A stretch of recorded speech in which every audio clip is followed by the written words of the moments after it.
Before we begin, if you love emotional mafia romance stories with unforgettable twists, don't forget to subscribe, like, and share this video. Now let's begin. The cruelest heartbreak isn't being left behind. It's realizing you were invited back just to be laughed at. The invitation arrived on a Tuesday morning, tucked between a wholesale flower catalog and my overdue electric bill. Heavy ivory paper. Gold lettering. Lucas Whitmore and Vanessa Ashford request the honor of your presence. 8 years together, 3 months apart, and somehow I still recognized his handwriting on the envelope. He had addressed it himself. That hurt more than I wanted to admit. I stood behind the counter of Carter Bloom's, my tiny flower shop on Maple Street, surrounded by fresh white daisies that smelled like spring and second chances. My coffee had already gone cold, forgotten beside the register while I stared at the invitation that felt less like a celebration and more like a challenge. Owen, my part-time assistant, looked over from the cooler. "You okay, Eve?" I forced a smile that even I didn't believe. "Yeah, just another wedding." Except it wasn't. It was his wedding. The man who once promised we would build a life together. The man who walked away the week my mother's medical bills swallowed every dollar I had saved. Everyone said I should throw the invitation away. My mother said closure wasn't found inside expensive ballrooms. Owen said people like Lucas only invited exes when they wanted an audience. They were probably right. But some part of me refused to let my last memory of us be silence. Saturday arrived bright and impossibly warm. I wore the only formal dress I owned. A soft blue one I'd altered myself because buying a new outfit wasn't in this month's budget. Before leaving, I wrapped a bouquet of white peonies and eucalyptus with my own hands. Not because Lucas deserved beautiful flowers. Because I did. I refused to let bitterness define the work I loved. Ashford Manor overlooked the bay like something from a magazine, its stone terraces glowing beneath strings of tiny lights. Luxury cars lined the driveway. Valets hurried between polished SUVs and vintage convertibles while guests laughed beneath towering oak trees. I felt completely out of place the moment I stepped onto the marble entrance. My shoes suddenly seemed too ordinary. My dress too simple. My life too small.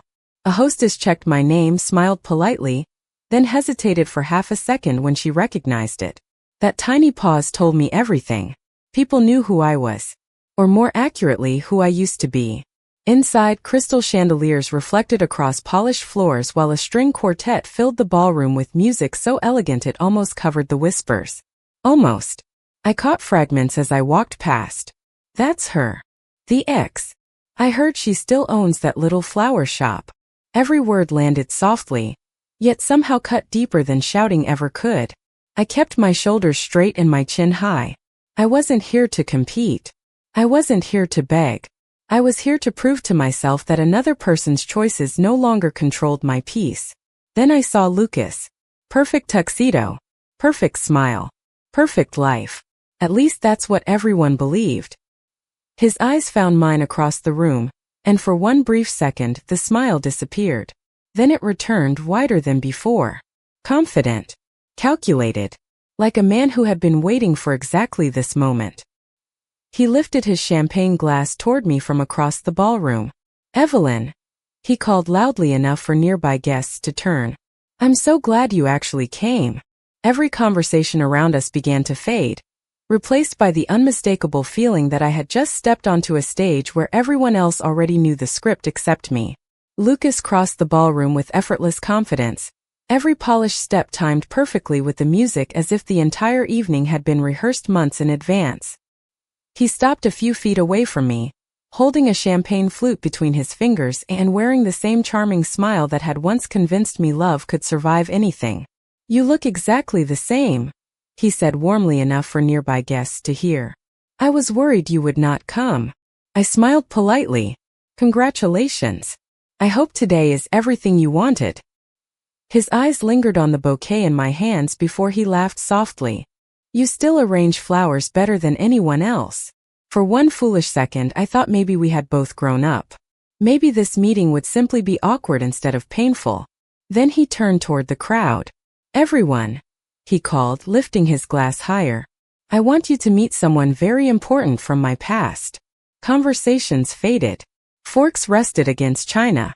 Even the quartet seemed quieter. My heartbeat became the loudest sound I could hear. "This is Evelyn Carter," Lucas continued with an easy grin. "She believed she was going to marry me someday."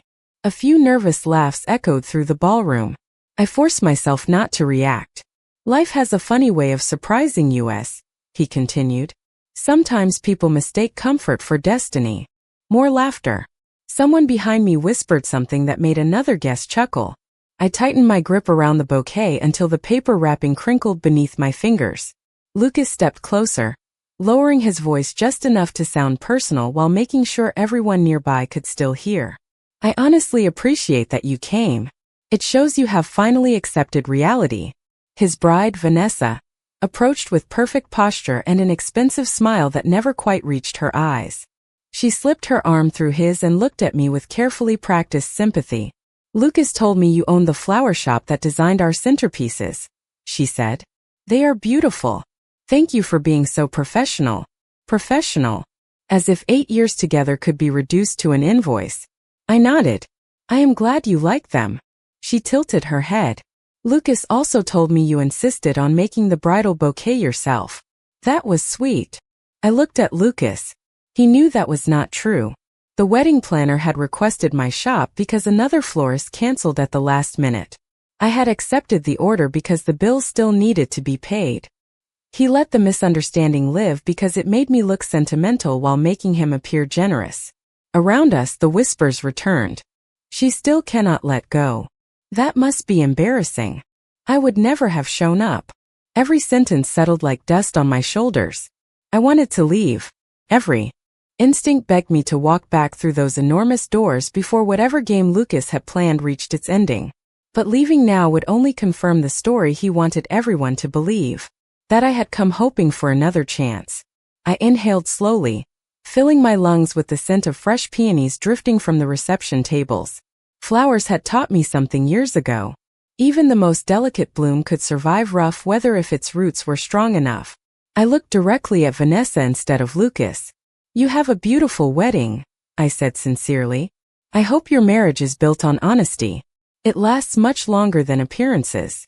The smile on Lucas's face flickered for the first time that evening. It lasted less than a second, but I caught it. So did someone else. Across the ballroom, near the entrance, a tall man in a charcoal suit had quietly stepped inside. He did not greet anyone. He did not reach for a drink.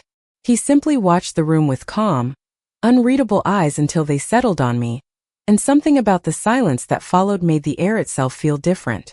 The man did not belong to the celebration, and somehow that made him impossible to ignore. He stood near the entrance with one hand resting lightly in his pocket, while conversation slowly unraveled around him. Nobody announced his arrival. Nobody rushed to greet him. Yet servers straightened their posture, executives lowered their voices, and even the wedding coordinator suddenly looked unsure of herself. I followed everyone's eyes until they landed on the stranger. He was dressed in a perfectly tailored charcoal suit with a crisp white shirt and a dark silver tie, elegant without trying to impress anyone. His dark hair was neatly combed back, revealing calm gray eyes that seemed to notice everything while revealing nothing. I had never seen him before, but something inside me whispered that everyone else had. Lucas noticed the shift almost immediately. His confident smile faded just enough for me to catch it before he forced it back into place. "Excuse me for one moment," he said to Vanessa, though his attention never left the newcomer. The ballroom continued moving around us, but the rhythm had changed. The string quartet kept playing. Guests kept smiling, waiters kept carrying trays filled with sparkling glasses, yet every movement felt cautious now, as though the room itself was waiting for permission to breathe. I looked toward Owen's bouquet resting near the sweetheart table. The white peonies I had carefully arranged only hours earlier looked almost fragile beneath the warm lights.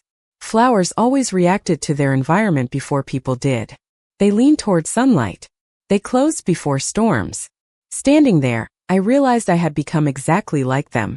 Every instinct told me something significant was about to happen. Vanessa touched Lucas's arm. "Who is he?" she asked quietly.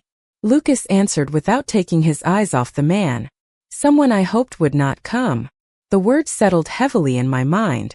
Guests nearest the entrance began stepping aside without being asked, creating a clear path across the marble floor. The stranger still had not spoken. He simply started walking. Slow. Measured. Every polished step echoed softly through the ballroom until the music itself seemed distant. I looked around, expecting him to stop beside a business partner or a member of the Ashford family. Instead, he continued walking directly toward me. My pulse quickened. This had to be a coincidence. There were hundreds of people here. He could not possibly be heading toward me. Yet with every step, the distance disappeared. Lucas suddenly moved between us, offering a practiced smile. "Nathaniel," he said politely. "I was surprised to receive your acceptance. Thank you for coming." So that was his name. Nathaniel inclined his head with effortless composure but did not extend his hand. "Congratulations," he replied, his voice low and steady. "I dislike missing important moments." The sentence sounded ordinary, but Lucas swallowed before answering. "I appreciate that." An uncomfortable silence followed. I expected business talk. A brief greeting. Something formal. Instead, Nathaniel's gaze drifted past Lucas and settled on me with quiet certainty. It was not the look of a stranger admiring someone across a crowded room. It was the look of a man, confirming that what he had been searching for was finally standing exactly where he expected to find it. My heartbeat stumbled. I glanced behind me, wondering if someone else had entered the room. There was no one. His attention never shifted. Then, with complete calm, Nathaniel stepped around Lucas as though the groom no longer existed, closed the final few feet between us, and stopped close enough that I could see the faint reflection of the chandeliers in his eyes. Around us, the whispers vanished completely. Every conversation ended. Every camera slowly turned toward us. And before I could find a single word to ask why this stranger was looking at me as though we already shared a story, he smiled ever so slightly, as if he had finally arrived exactly where he belonged. For one suspended heartbeat, neither of us spoke. The ballroom seemed to shrink until there was nothing left except the stranger standing in front of me, and the sound of my own breathing. He studied my face with calm patience, not with curiosity, but with the quiet certainty of someone who had already made up his mind. "Miss Carter," he said, his voice smooth and steady. I blinked. "Have we met?" A faint smile touched the corner of his mouth. "Not the way you think." Before I could ask another question, Lucas stepped beside us, forcing a polite laugh that sounded far too loud in the silence. "Nathaniel, I did not realize you knew Evelyn." Nathaniel finally turned his head toward him. "I know enough." The answer was short, but it carried enough weight to make Lucas hesitate. Vanessa glanced between us with growing confusion. Around the ballroom, guests pretended to return to their conversations, yet every eye remained fixed on our small circle. I became painfully aware of the hundreds of silent witnesses surrounding us. "If this is business," Lucas said carefully, "perhaps we could discuss it after the ceremony." Nathaniel looked back at me instead of answering him. "Are you enjoying your evening?" he asked. The question caught me completely off guard. I almost laughed at the absurdity of it. "It has been memorable," I admitted. His eyes softened just enough for me to notice. "I thought it might be." Before I could understand what he meant, a photographer hurried toward us with an apologetic smile. "Excuse me," she said nervously. "Would the groom mind stepping back into position? We are about to begin the family portraits." Lucas nodded quickly. "Of course." The photographer looked at Nathaniel with obvious uncertainty. "Sir, if you could." She never finished the sentence. Nathaniel took one slow step closer to me until only inches separated us. My pulse quickened again. "What are you doing?" I whispered. His reply came quietly enough that only I could hear. "Giving everyone exactly what they came to see." Before I could move, he gently brushed a loose strand of hair away from my face. His gesture was respectful, almost impossibly careful, yet the intimacy of it sent another wave of whispers through the ballroom. Then he leaned forward and placed a brief, gentle kiss against my forehead. It lasted only a moment, but the reaction around us was immediate. Gasps echoed across the room.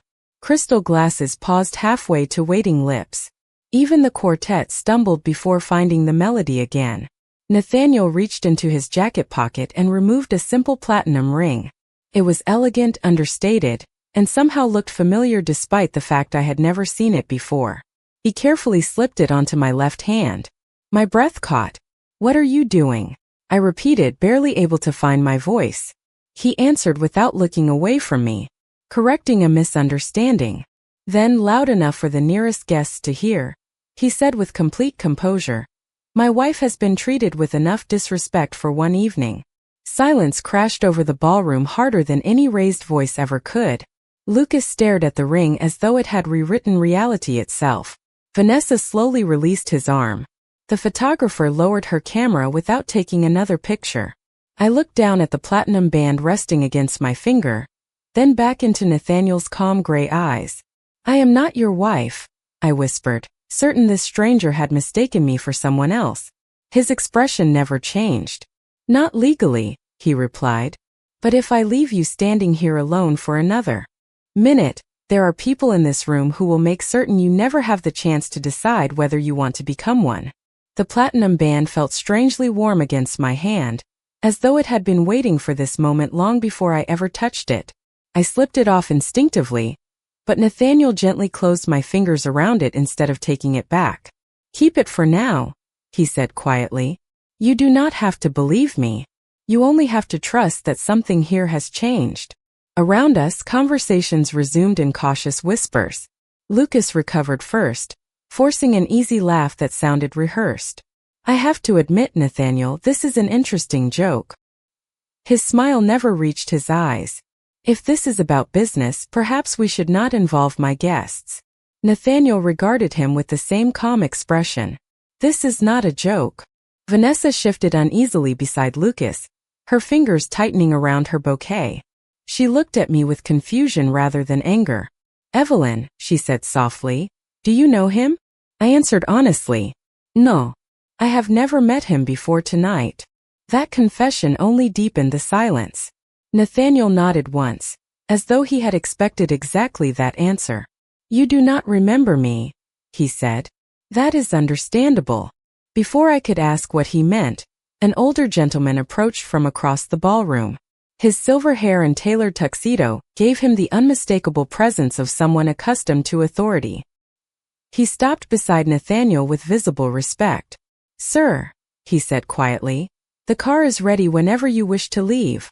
Nathaniel did not move. His attention remained on me. "We are leaving soon," he replied. Lucas stepped forward, finally dropping the polite mask he had worn all evening. "You cannot simply walk into my wedding and make outrageous claims." Nathaniel answered without raising his voice. "I have made no claim that cannot be explained." His composure unsettled everyone more than anger ever could. I looked from one man to the other, realizing I understood less with every passing second. Only minutes earlier I had believed this evening was about surviving an awkward encounter with my former fiancé. Now it felt as though I had stumbled into a conversation that had started years before I ever arrived. My phone vibrated inside my small evening purse. The screen showed a single message from an unknown number. "Do not leave alone. Read nothing aloud. Trust your instincts, not appearances." I stared at the words, a chill creeping across my shoulders despite the warmth of the ballroom. I looked up sharply, searching the crowd for whoever had sent them. Nathaniel watched my expression change, and for the first time since he had arrived, genuine concern flickered across his face. "What happened?" he asked. I slowly turned the phone toward him without saying a word. He read the message once, his jaw tightening almost imperceptibly before he looked past me toward the far side of the ballroom, where several elegantly dressed guests appeared to be watching us with far more interest than before. The message disappeared from my screen almost as quickly as it had appeared, leaving only my reflection staring back at me through the dark glass. My heartbeat refused to slow. I looked around the ballroom again, searching for a familiar face, but everyone seemed busy pretending nothing unusual had happened. Laughter returned in scattered waves. Glasses clinked together. The quartet drifted into another elegant melody. Only the tension in Nathaniel's eyes convinced me I had not imagined any of it. "We should leave," he said quietly. I slipped my phone back into my purse and folded my arms. "You still have not explained why you are acting like you know me." His expression remained calm. "Because this is not the place." "That is not an answer." It is the only one I can give right now. I shook my head. You walked into a stranger's wedding, placed a ring on my finger, and told everyone I was your wife. Then someone sends me a warning, and suddenly you expect me to follow you without asking questions. A faint breath escaped him, almost a smile, though it carried more exhaustion than amusement. No, he replied. I expect you to decide for yourself. I have no interest in controlling your choices. That answer caught me off guard. Every instinct had prepared me for demands, not patience. Before I could respond, Lucas approached again, this time without the polished confidence he had worn all evening.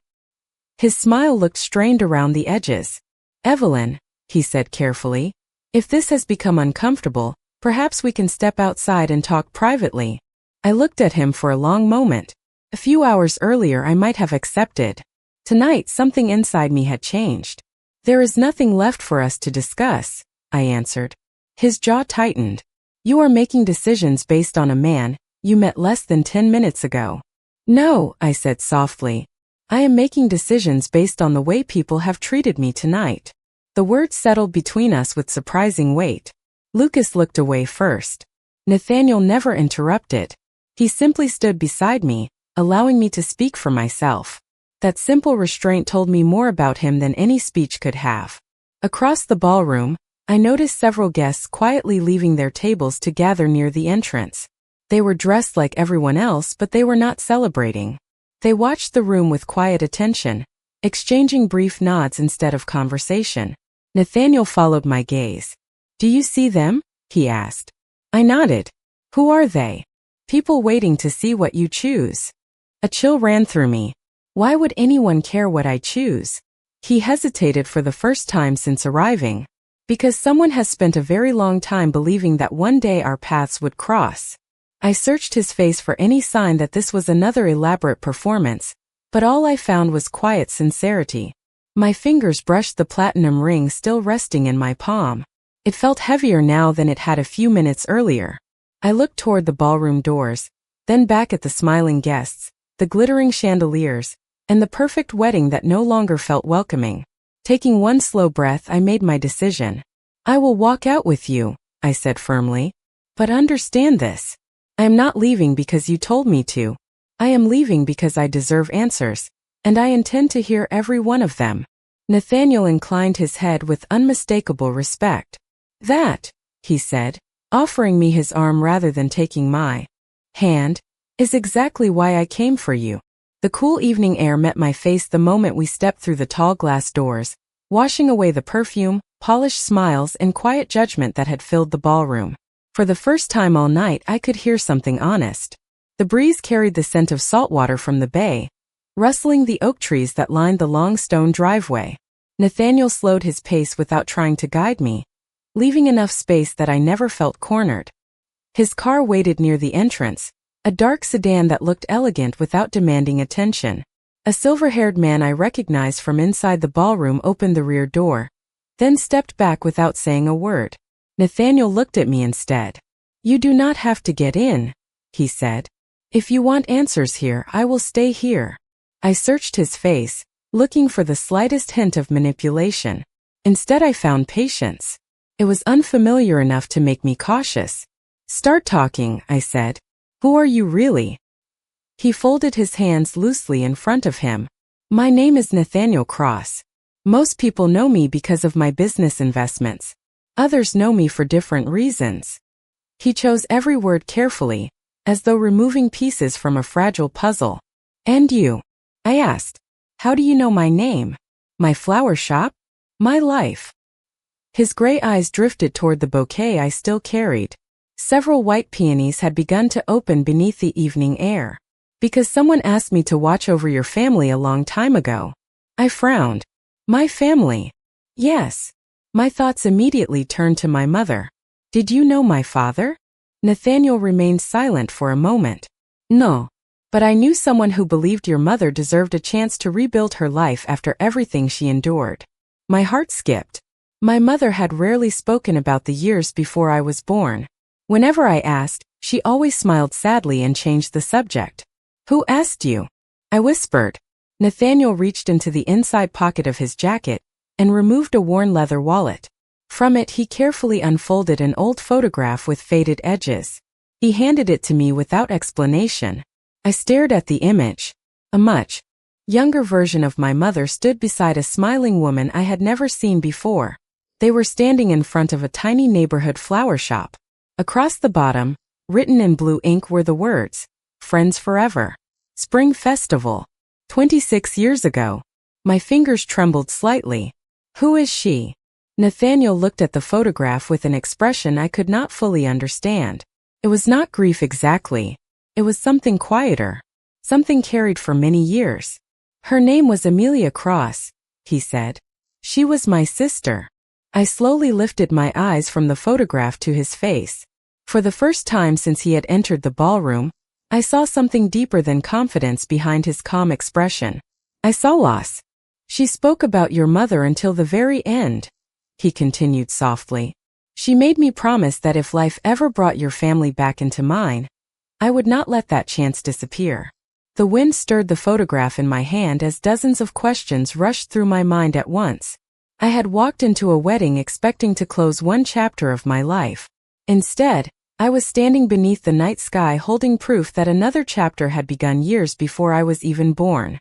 The old photograph felt impossibly light in my hands and impossibly heavy in my heart.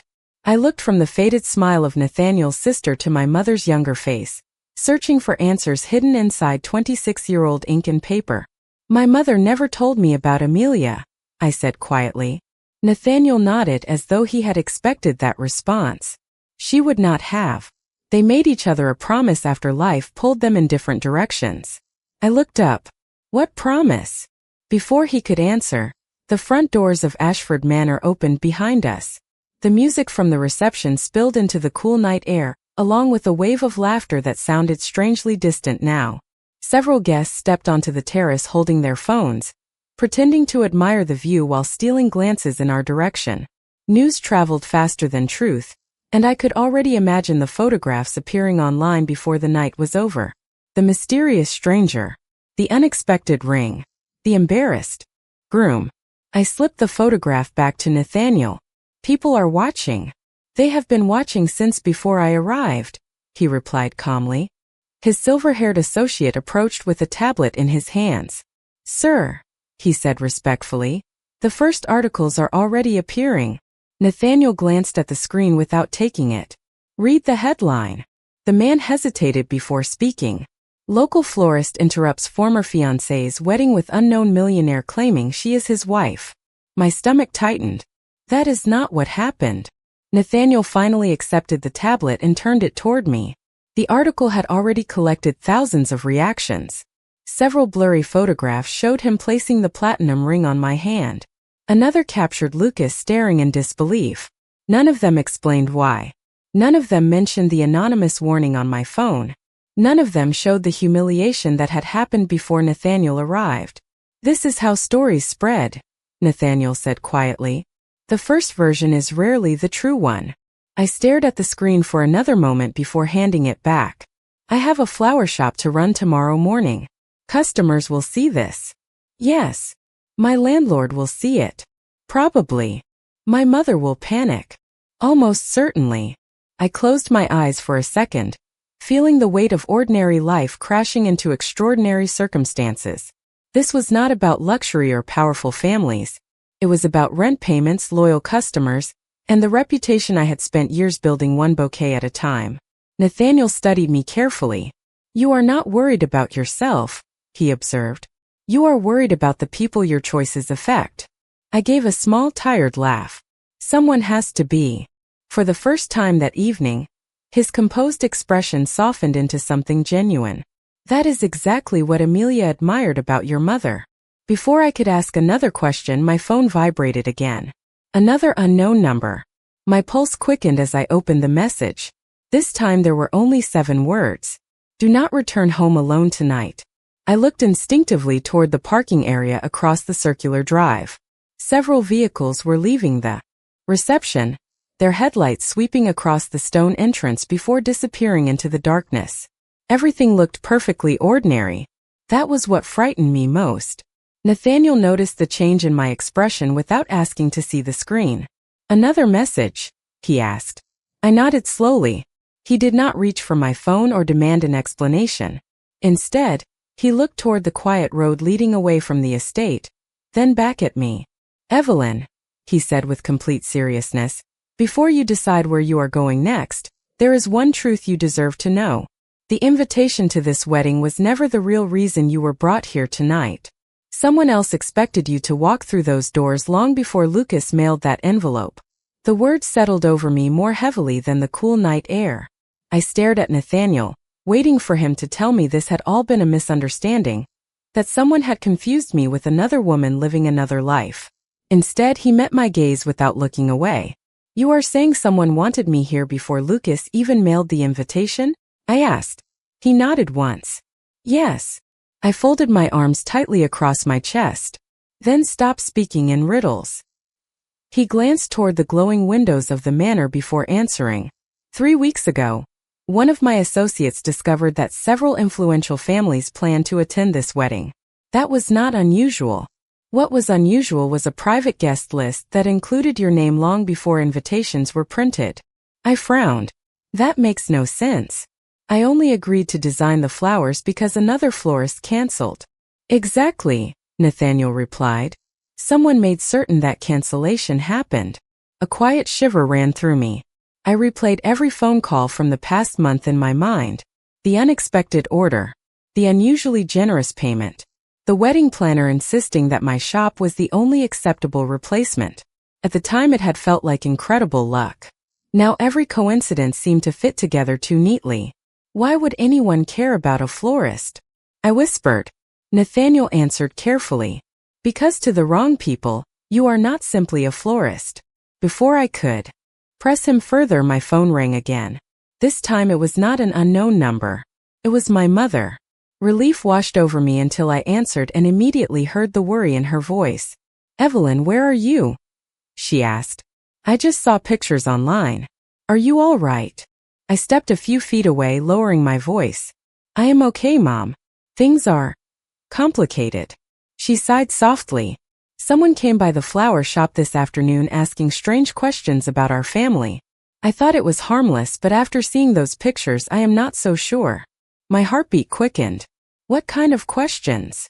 They wanted to know whether we still had your grandmother's keepsake box. I told them I had not seen it in years. I looked back toward Nathaniel. His expression sharpened the moment he saw my face. Mom, I said gently, lock the doors tonight. Do not answer if anyone knocks unless you know exactly who it is.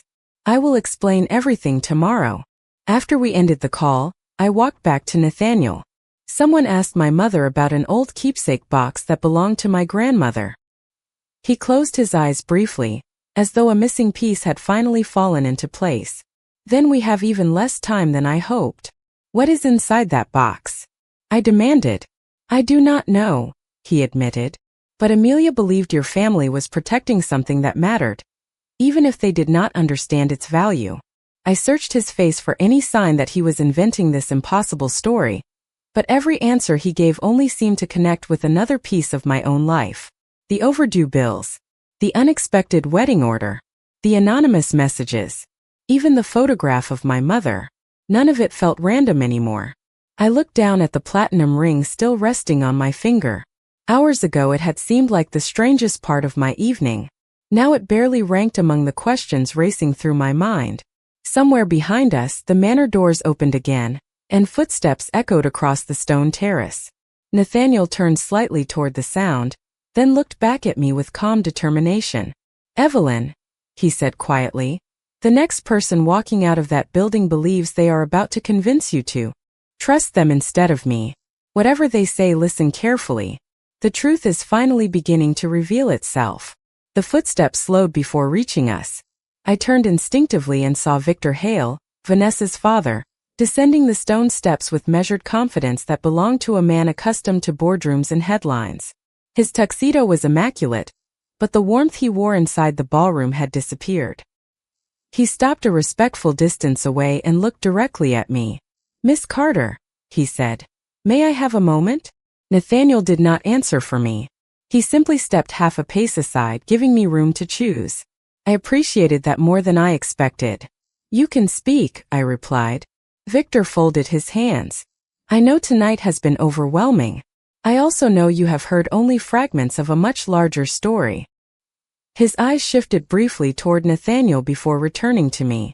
There was a time when our families worked together to help people in difficult circumstances. Your mother and Nathaniel's sister were part of that effort. I searched his face for deception, but found only the weariness of someone carrying old memories. Then why has everyone kept this hidden? I asked. Victor sighed softly. Because some promises protect people only while they remain forgotten. Nathaniel finally spoke.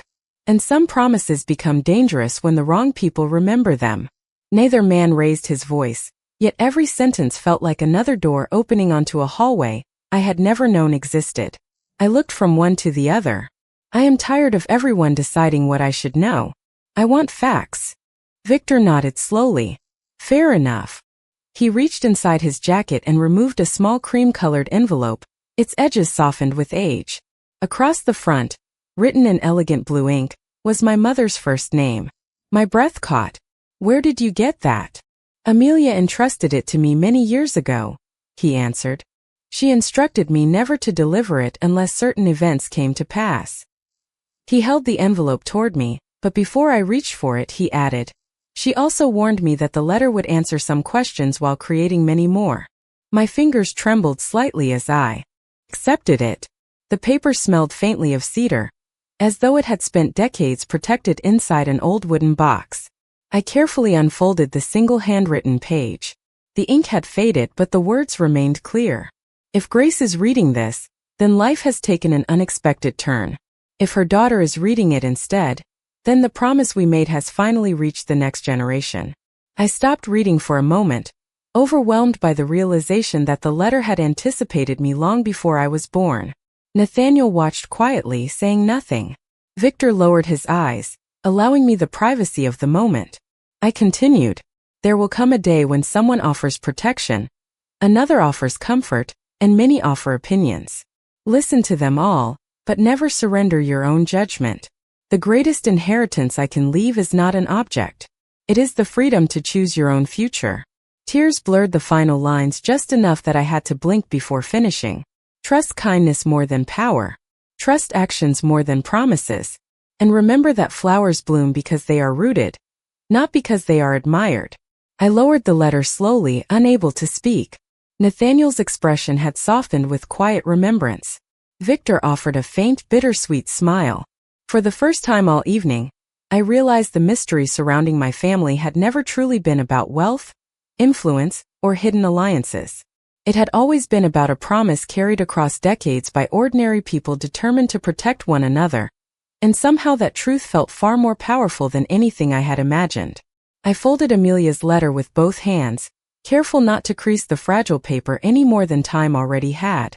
The words stayed with me long after I lowered the page. Trust actions more than promises. They echoed louder than the music drifting from the ballroom behind us. I looked at Nathaniel, then at Victor Hale, realizing that for the first time all evening, neither man was trying to tell me what to think. They were simply waiting for my decision. I need to settle something, I said quietly. Nathaniel nodded once. Then I will wait. No argument. No pressure. Just quiet confidence. I turned toward the manor and walked back through the open doors. The reception had resumed, but not completely. Conversations softened as I entered. Heads turned. Phones lowered. Every eye seemed to follow me across the polished marble floor. Lucas stood near the dance floor speaking with several guests. When he noticed me, relief crossed his face. He excused himself and hurried over. Evelyn, he said, lowering his voice. Thank goodness. I wanted to explain everything. I studied the man I had once imagined growing old beside. For years I believed losing him had meant losing my future. Standing there now, I realized I had been mourning an idea more than a person. Explain what? I asked calmly. That tonight got out of hand, he answered. I never wanted to embarrass you. I held his gaze. Then why introduce me the way you did? His expression faltered. I thought everyone would laugh for a second and move on. You thought my dignity was worth a joke. He looked away. Silence answered before he did. Around us, nearby conversations faded again. People were listening without pretending otherwise. Lucas rubbed the back of his neck. You always take things too personally. I almost smiled, not because it was funny, but because I had heard those words so many times before. Every disappointment had somehow become my sensitivity instead of someone else's choice. No, he rappelait gently. I simply stopped making excuses for people who treat me poorly. He opened his mouth, then closed it again. There was nothing left to argue with because I was no longer asking him to become someone different.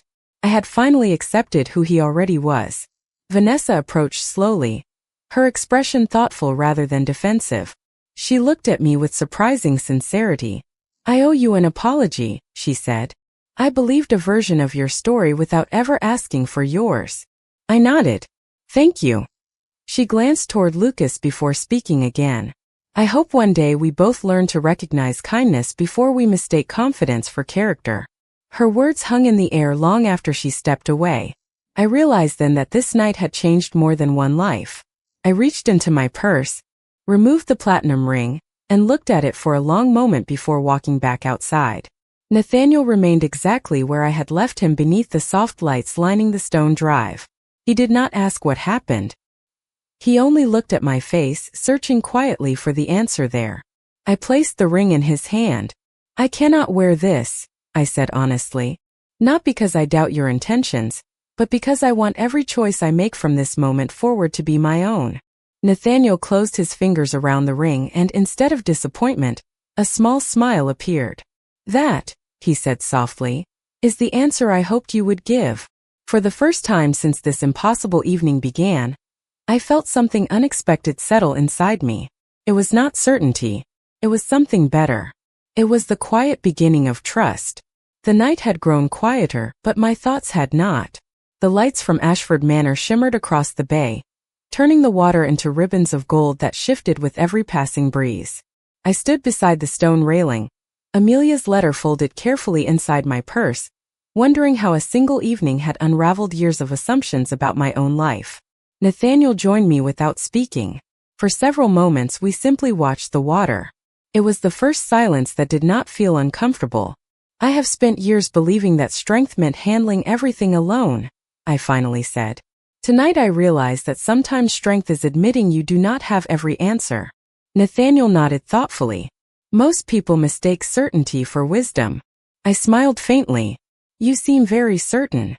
About some things, he admitted. Not about all of them. I turned toward him. Earlier you told everyone I was your wife. You knew it was not true. He met my eyes without hesitation. Yes. Why? He exhaled slowly before answering. Because I believed it was the fastest way to stop people from treating you like an object in someone else's story. I was willing to let them misunderstand me if it meant giving you a moment to breathe. His honesty surprised me more than any dramatic explanation could have. There was no attempt to justify himself, only a simple acknowledgement that his choice had consequences. You should have asked me, I said quietly. I should have, he replied. And if I caused you pain, I regret that. The apology settled between us with unexpected warmth. It did not erase what had happened, but it respected my right to feel what I felt. I appreciated that more than perfection. The silver-haired gentleman approached, keeping a respectful distance. Sir, he said, everything is ready whenever you are. Nathaniel thanked him with a nod before looking back at me. There is a guest house on my family's estate where you and your mother could stay for a few days if the attention becomes overwhelming. There are no conditions attached to the offer. If you decline, I will respect your decision completely. I looked down at the ring resting in his open palm. The polished platinum reflected the lights from the manor, no longer feeling like a symbol of obligation but of a choice still waiting to be made. I will not move into your life because of gratitude, I said. Nor should you, he answered. If our paths continue together, it should be because we both choose them. A gentle breeze carried the scent of peonies from the reception hall. I thought about my little flower shop, my mother's quiet resilience, Amelia's letter, and the countless ordinary mornings that had shaped the woman I had become. None of those things disappeared because one extraordinary man had entered my life. If anything, they mattered even more. I smiled for the first time that evening without forcing it. Then let us begin with something ordinary, I said. Tomorrow morning I have to open my shop at 8 o'clock. Nathaniel's expression softened into a genuine smile. Then tomorrow morning, Miss Carter. I hope your customers find the most beautiful flowers in the city. Everything after that can wait until you decide it is time. As we walked toward the waiting car, I realized the future no longer felt like something that had been taken from me. For the first time in a very long while, it felt like something I was finally free to build with my own hands. If this story touched your heart, please subscribe, like, and share it with someone who loves unforgettable romance. Thank you for watching and see you in the next story.